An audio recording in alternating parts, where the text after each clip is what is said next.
My name is Lauren Hayes. I'm 29 years old, and this is the story of how my family tried to write me out of my own life.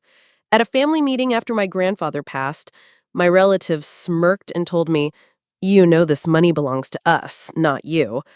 They thought I'd roll over like I always did. They thought I was the same quiet and visible girl they'd always known. But then the will was read, and everything changed. And before I tell you how everything flipped, like and subscribe and drop a comment to let me know where you are watching from. Growing up in Raleigh, North Carolina was like living in a perpetual shadow. It wasn't a dark, scary shadow, but a soft, gray one, the kind that blurs your edges until you're not sure where you end and the background begins. My family home was comfortable, the neighborhood was leafy and quiet, but the air inside was thick with comparisons. My parents, Frank and Patricia Hayes, were good at providing. We had food, clothes, a roof over our heads. What they weren't good at was seeing me. My world was defined by my older cousins, especially my Uncle Richard's children, Megan and Kyle. They were the suns around which my parents' universe seemed to orbit. Megan was loud, athletic, and charmingly manipulative. Kyle was the smart one destined for law school, the one who could do no wrong. They were the benchmark, and I was the quiet, disappointing footnote. I remember one Saturday afternoon when I was about 10 years old. I had just won the county-level science fair. My project was on the effects of different soils on plant growth, a project I'd spent weeks on, carefully tending to my little bean plants, documenting their progress in a notebook with neat, careful handwriting. I came home clutching a big blue ribbon, my heart thumping with a shy pride I could barely contain. I walked into the living room where my parents were having coffee with my Uncle Richard and Aunt Carol. Megan was there too, spinning in circles in the middle of the room, showing off her new soccer jersey. "I won," I said softly, holding up the ribbon. My mother glanced over. "Oh, that's nice, honey. Look, Megan got her uniform for the new season. Isn't it great? She's going to be the star player this year." My father grunted from behind his newspaper. "Science fair, huh? Well, try not to make a mess with all that dirt." Uncle Richard laughed. "Ha ha ha! That's my girl," he said, pointing to Megan. "She's a doer, not a thinker. Born for the field." My blue ribbons suddenly felt flimsy and cheap. I quietly went to my room and tucked it into a drawer behind my socks. It was the first of many moments where I learned that my achievements were silent, personal things, not meant for family display. Megan's team lost nearly every game that season, but at every family dinner, they celebrated her fighting spirit. My final report card, filled with straight A's, was met with a simple, "Good, keep it up." The message was clear. My successes were expected and uninteresting. Theirs were events. Even Kyle, the brilliant one, was part of this dynamic. In our junior year of high school, we were in the same advanced chemistry class. I loved the order of it, the logic. Kyle hated it and was on the verge of failing, which would have ruined his perfect academic image. He came to me one week before a huge exam, practically begging for help. "Lauren, you have to tutor me," he'd whispered so his friends wouldn't hear. "If I fail this, my dad will kill me." So I spent every evening for a week at the library with him, patiently explaining molecular bonds in stoichiometry. I made flashcards for him. I walked him through practice problems until he finally understood. He ended up getting a B+ on the exam. I got an A. At the next family dinner, my uncle stood up and raised a glass. "To Kyle," he boomed. "Pulled a B+ in that chemistry class they say is impossible. The boy's a natural genius." Kyle just sat there, soaking in the praise, a smug little smile on his face. He didn't even look at me. When my mother asked about my grade and I told her I got an A, she just patted my hand and said, "Well, of course you did, dear. You've always been a good little student." My hard work was an expectation. His was a triumph. I learned then that my role was to be a supporting beam, invisible, but useful for holding up the people who actually mattered. This dynamic became even clearer during the holidays. Christmas at our house was a showcase for my cousin's accomplishments and my parents' approval of them. One year, when I was 17, I'd worked for months at a local bookstore to save up money. I bought my father a rare first edition book by his favorite history author, and my mother a delicate antique silver locket she'd once admired in a shop window. I was so proud of the thought I had put into them. On Christmas morning, I watched as they opened my gifts. "Oh, a book," my father said, giving it a cursory glance before placing it on the end table. "Thank you, Lauren." My mother opened the locket and gave a thin smile. "It's very, old-fashioned, dear. Thank you." Moments later, Megan presented her gifts. She gave my father a new expensive golf driver and my mother a designer handbag. My Uncle Richard had obviously paid for them, but they were flashy and impressive. My parents' reactions were like night and day. My father jumped up, swinging the club, his face alight with excitement. My mother squealed, clutching the purse to her chest as if it were a priceless treasure. "Oh, Megan, you shouldn't have," she gushed. "You just have such wonderful taste." I sat on the couch, the wrapping paper at my feet, feeling like evidence of my failure to impress, to matter. The only person who saw the color and shape of me was my grandfather, Thomas Hayes.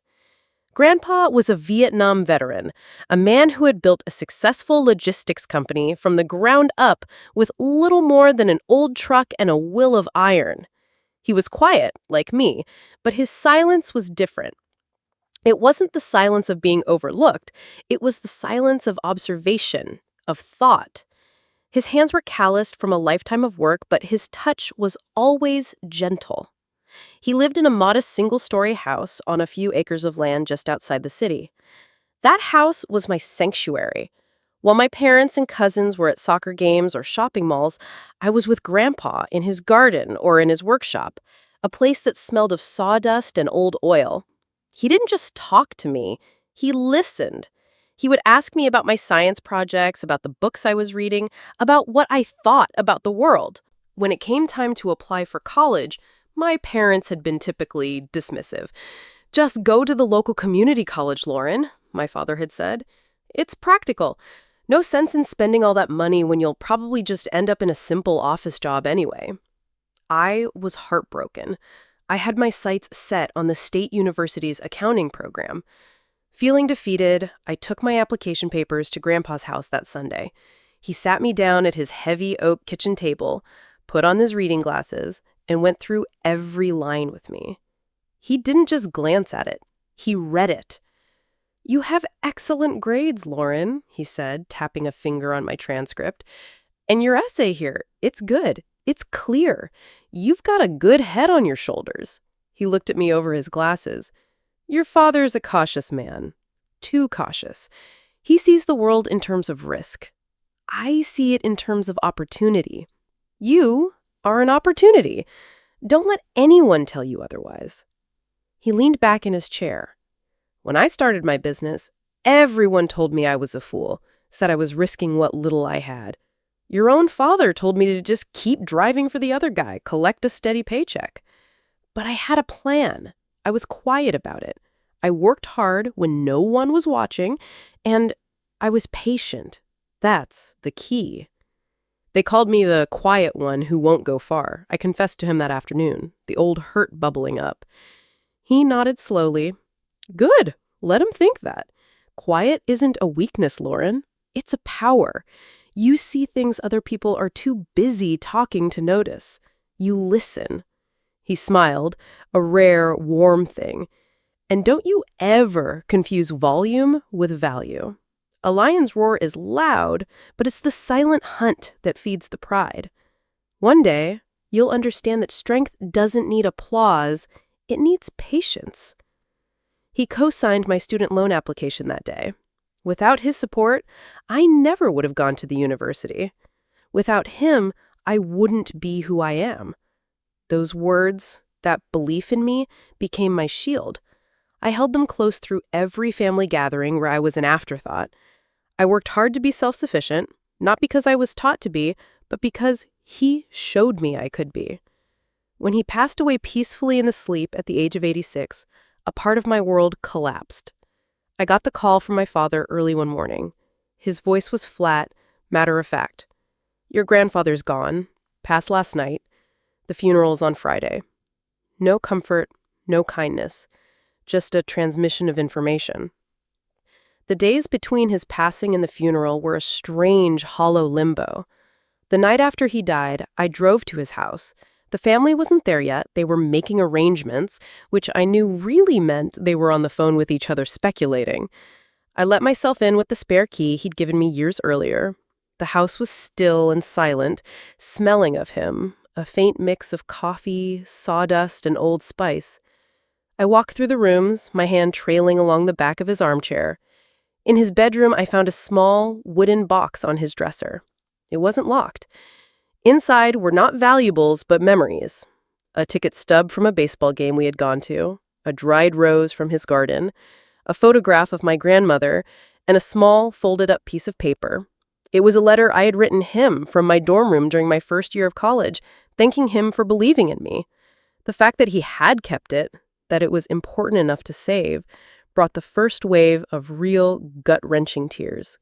This was the man they were about to carve up. This was the love they would never understand. The funeral was a surreal affair. The church was full, a testament to the respect my grandfather had commanded in the community. But sitting in the family pew, I felt a chilling disconnect. My family put on a good show of sorrow. My mother dabbed at her dry eyes with a tissue. My Uncle Richard stood and gave a eulogy full of grand, empty words about a man he barely spoke to in the last decade of his life. I was the only one crying real tears, and it made me feel like an outsider at my own grandfather's farewell. During the reception afterwards, I overheard my uncle talking to one of his business associates. "It's a shame, a real shame," Richard was saying, shaking his head with performative sadness. "But he had a good run, and he was very successful. The land alone has to be worth a couple of million." My stomach turned. They weren't mourning, they were appraising. The man who had been the anchor of my life was to them just a collection of assets. A few days later, my uncle called for a family meeting. He said it was to discuss the way forward before the official will reading. I knew what it was really about. It was about them laying claim to everything, about making sure the quiet one knew her place. We gathered in Grandpa's living room. It felt like a violation to be there for that reason. I sat in my grandfather's worn armchair, the fabric soft beneath my fingers. My uncle, Richard, stood by the fireplace, assuming the role of patriarch. Aunt Carol made small talk about the weather, while Kyle talked loudly about the rising cost of law school tuition, a not-so-subtle hint about his financial needs. My parents hovered near the doorway, looking uncomfortable but compliant. Richard cleared his throat, and the room fell silent.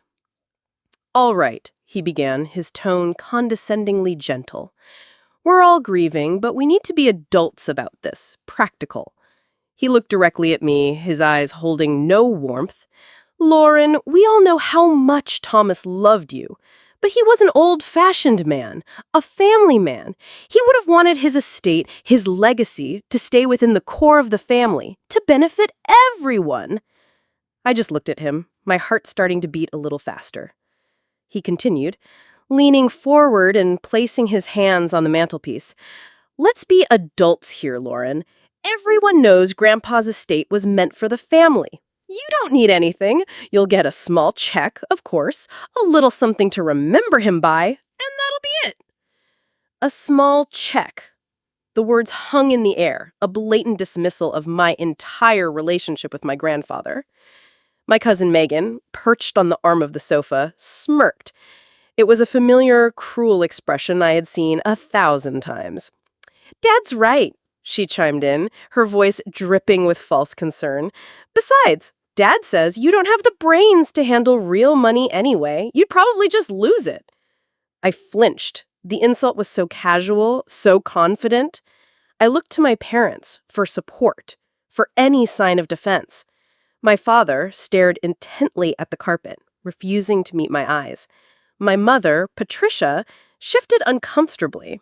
She wouldn't look at me either, but she muttered, just loud enough for me to hear, "It's better if the assets stay with your uncle. You wouldn't know what to do with them." That was the deepest cut. My own mother siding with them, erasing me from the equation. She was agreeing that I was incompetent, that my connection to the man who had practically raised my spirit meant less than their greed. I sat there in that armchair, the fabric that once felt like a hug now felt like a trap. They took my silence as agreement, as the weakness they had always perceived in me. They moved on, talking about selling the land, liquidating the shares, their voices growing more excited. It was a systematic dismantling of my worth, performed by the very people who were supposed to build me up. Deep down, beneath the hurt, a single memory sparked. It was my grandfather's voice, calm and steady in my mind. "The truth will protect itself when the time comes," he'd told me once. I held on to that thought. It was a tiny flicker of light in a vast, dark room. The drive home was a blur. When I got back to my small apartment, the silence was deafening. I sank onto my sofa, replaying their words. For a few days, I floundered. I called in sick to work, unable to face the world. I thought about calling my mom, about pleading with her to see reason, to remember that I was her daughter. I picked up the phone 3 times, and 3 times I put it down, knowing it would be useless. Her allegiance was clear. On the 3rd night, feeling lost, I pulled out an old photo album. I flipped past the posed, awkward family portraits until I found the pictures of just me and Grandpa. There we were, fishing at the lake. There we were, covered in flour, baking a lopsided cake in his kitchen. And there I was, age 7, proudly holding up a tomato from his garden, his large, gentle hand resting on my shoulder. He had always been there. He wouldn't have left me defenseless. He would have known this would happen. A new resolve settled in my bones. I would not fight them. I would not plead. I would do what he taught me. I would be patient. The morning of the will reading, a nervous energy hummed through me. I chose my outfit carefully, a simple, dark blue dress, professional and understated. I wanted to look like myself. Invisible, maybe, but present. I was the first to arrive at the lawyer's office. I sat in the waiting room, my hands clasped in my lap. The rest of the family arrived together, a united front, laughing quietly amongst themselves. They saw me, and the conversation stopped for a beat. My uncle gave me a tight, dismissive nod. Megan shot me a look of pity mixed with triumph. We were led into a conference room with a long, polished mahogany table. I chose a seat at the far end, instinctively retreating to my usual position. They all sat together at the other end, leaving a telling gap of empty chairs between us. "Once this is done, we'll sell the land and split it," I heard my uncle whisper to Megan, loud enough for me to hear. The lawyer, a man named Mr. Abernathy, finally entered. He was in his 60s, with a kind face but serious eyes. He had been my grandfather's lawyer and friend for over 30 years. He nodded gravely to all of us and took his seat at the head of the table. "Good morning," he said. "We are here today for the reading of the last will and testament of Thomas Hayes. I want to offer my personal condolences. Thomas was a fine man." My uncle cleared his throat impatiently. Yes, he was. Can we get on with it, please?" Mr. Abernathy gave him a cool look. He opened the envelope and unfolded the document. The room was utterly silent, filled with a palpable, greedy anticipation. "I, Thomas Hayes," Mr. Abernathy began, "being of sound mind and body, do hereby declare this to be my last will and testament." He went through the standard legal preamble. Then he got to the bequests. "To my son, Frank Hayes, and my daughter-in-law, Patricia Hayes, I leave the sum of $25,000. May you use it more wisely than you have used the opportunities already given to you." I saw my mother flinch, a pittance compared to what they were expecting. My father's face hardened. "To my son-in-law Richard and his wife Carol, I also leave the sum of $25,000. Richard, you always had an eye for business, but you often failed to see the value in people. My uncle's confident smirk vanished. He sat bolt upright, his face turning a blotchy red. To my grandchildren, Megan and Kyle, I leave $25,000 each to be used for whatever they wish. It is my hope they learn that entitlement is not an inheritance. Megan's mouth fell open. The smug whispers were gone. Mr. Abernathy paused, letting the words sink in. Then he continued, his voice steady. All the rest, residue, and remainder of my estate I give, devise, and bequeath as follows. He took a breath. This was it. First, my home and all the land attached to it, I leave solely and entirely to my granddaughter, Lauren Hayes. A collective gasp went through the room. I felt my own breath catch. The house. My sanctuary.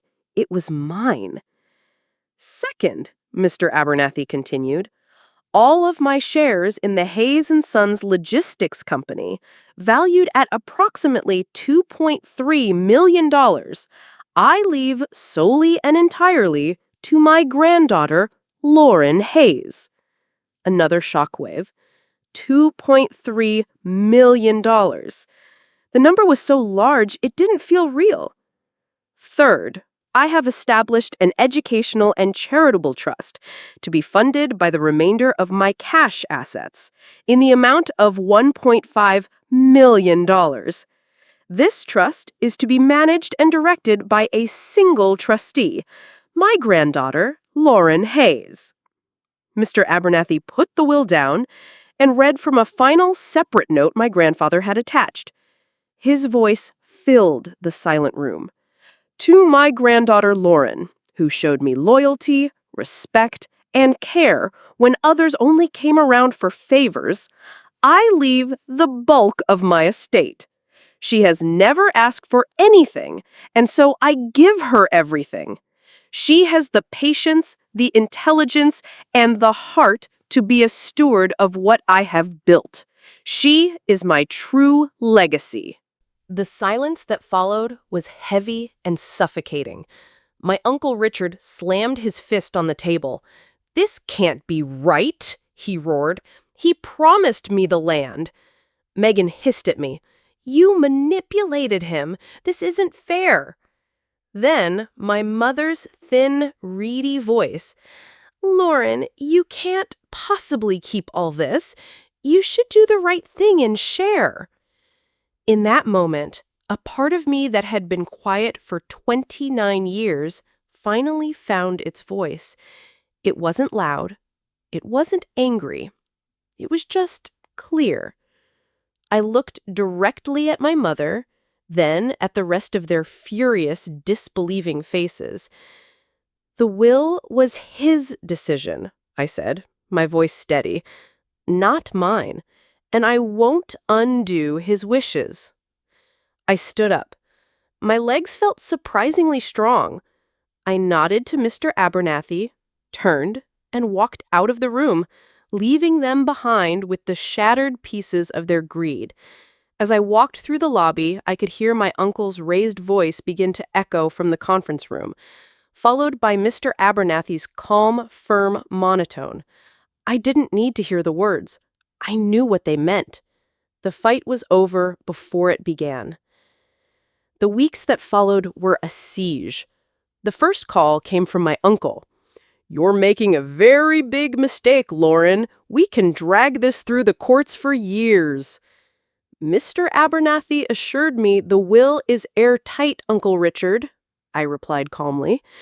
If you want to waste your money challenging it, that's your decision. Then I hung up.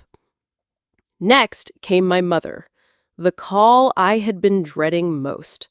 She didn't yell. She used the voice of a deeply wounded mother, a voice I had been programmed my whole life to respond to. "Lauren, I don't understand how you could be so selfish," she began, her voice thick with manufactured tears. "You're tearing this family apart. We are your family. Your father is so disappointed in you, he can hardly speak your name." Were you looking out for me at that meeting, Mom? Were you disappointed in them when they decided I deserved nothing? "That was different," she stammered. "We were just talking, trying to figure out what was best for everyone." "No," I said, the clarity I felt in the lawyer's office returning like a steel rod in my spine. "The conversation is over, Mom." I ended the call before she could reply. My hand was shaking, but my heart was steady. Megan took to social media. She posted a photo of her and my grandfather from years ago with a long, rambling caption about how true family isn't about money and how sad it is when one person's greed can tarnish a good man's memory. She didn't name me, but she didn't have to. Comments flooded in from distant relatives and family friends. "So true, Megan. Your grandpa loved you all so much. Thinking of you, honey. Some people are just shameless." It stung seeing their public performance of grief used as a weapon against me. For a moment, I wanted to fight back, to post the truth. But I remembered Grandpa's words about volume and value. I blocked her. I blocked all of them. I refused to play their game. A week later, I ran into my Aunt Carol in the grocery store. She cornered me in the cereal aisle, her face a mask of false sympathy. "Lauren, dear, we're all so worried about you. This money, it's a huge burden. Richard was only trying to help you." I simply looked at her, then at my shopping cart. "I'm fine, Aunt Carol. Thank you for your concern." I pushed my cart past her without another word. Her mouth hung open, surprised by my lack of engagement. The first real step into my new life was a meeting with the board of Hayes and Sons Logistics. Mr. Abernathy had arranged it. I walked into the boardroom, terrified.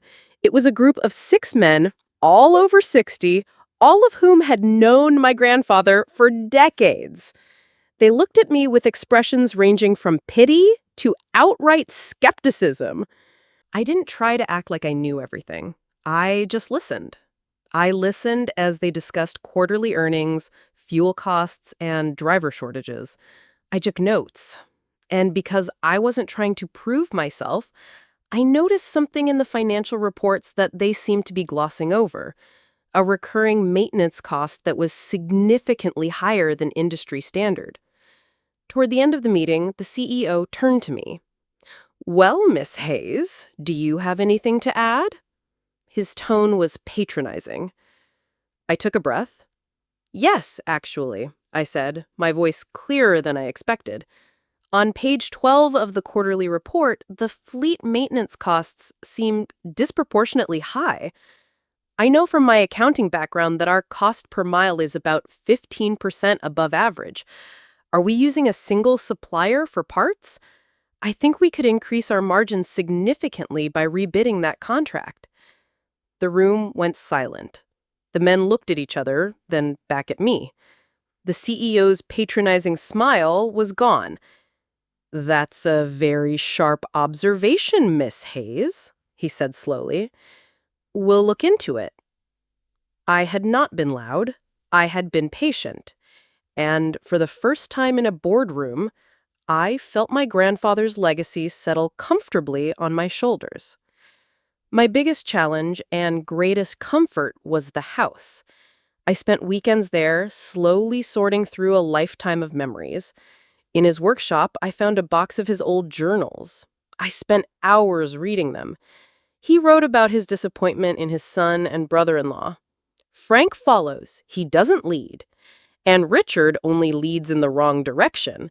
They see value only in dollars, not in character. I worry about them, but I don't worry about Lauren. She has a compass." Reading that felt like he was giving me permission, like he was telling me he knew I could do this. I established the Thomas Hayes Vocational Scholarship. At the small ceremony to announce it, I gave a short speech. My grandfather believed in the power of quiet work, I said.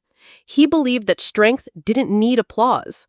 This scholarship is for the students who understand that, the ones who show up, do the work, and build their futures with patience and skill. I felt a sense of peace I'd never known. I was no longer a footnote. I was a legacy. About a year later, the final test came. My Uncle Richard's business had failed, a result of a few reckless decisions. He showed up at my front door one evening, looking smaller and older than I'd ever seen him. He was humbled, broken, and there for one reason. He shuffled his feet on the welcome mat my grandfather had laid down 30 years ago. "Lauren, I, I know we had our differences. I said some things I shouldn't have." He tried to look me in the eye, but couldn't. "My business is gone. We're going to lose the house. I need a loan, a significant one, just to get back on my feet." I looked at the man who had tried to cheat me, who had called me brainless, who had dismissed my entire existence. I felt a flicker of pity, but it was quickly replaced by the cool, hard-earned clarity of the past year. "Why would I do that, Uncle Richard?" I asked, my voice genuinely curious, not vindictive. "Because we're family," he sputtered, a hint of his old arrogance returning. "At the family meeting," I said, my voice remaining calm and even, "you and Megan told me I didn't have the brains to handle money. You told me I wouldn't know what to do with it, but it seems I'm handling it just fine. Perhaps you're the one who could use a lesson." His face fell, the color draining from it as he heard his own cruel words echoed back at him. He had nothing to say. "I'm sorry to hear about your troubles," I said, and I meant it, but my sympathy had its limits. "I wish you well, but I don't owe you anything." I closed the door, not with a slam, but with a quiet, final click. I was free. I had built my own table, just like Grandpa knew I would, and there was no seat for them. My value was never determined by their applause, and my strength was forged in their silence. Have you ever been dismissed, only to prove everyone wrong when the truth came out? Share your story in the comments. Don't forget to like, subscribe, and join for more tales of betrayal, justice, and poetic revenge, because sometimes silence is the strongest answer.